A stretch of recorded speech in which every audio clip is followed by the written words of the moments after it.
សួរពុកម៉ែបងប្អូនពូមីងយាយតាទាំងអស់គ្នា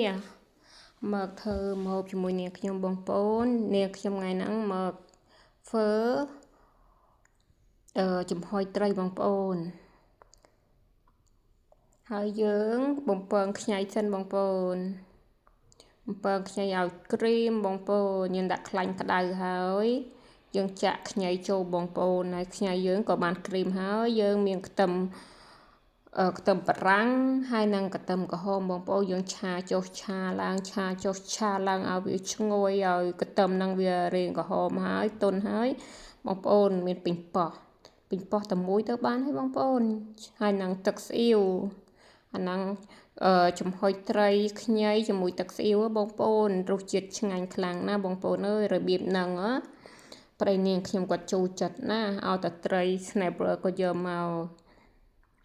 ឲ្យនាងខ្ញុំចំហុយរហូតបងប្អូនតំណឹងឯងបងប្អូនយើងឆាចូលឆាឡើងឲ្យទឹកស៊ីអ៊ីវចូលជាមួយនឹង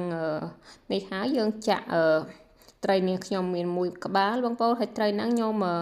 ដាក់ម្សៅស៊ុបខ្នុរប្រឡាក់វាតិចហើយបងប្អូនហើយយើងក៏ដាក់គ្រឿងវាចូលទៅបងប្អូន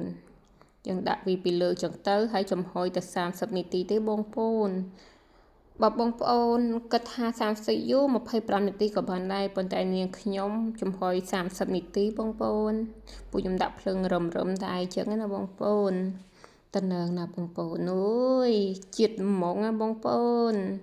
មើលតំណឹងឯងបងប្អូនឆ្ងាញ់ខ្លាំងណាស់និយាយមែនខ្ញីរសជាតិឈ្ងុយហ្មងពេលយើងចំហុយហើយវាចេញជាតិខ្ញីអូជាតិណាស់បងប្អូនអើយសូមអរគុណ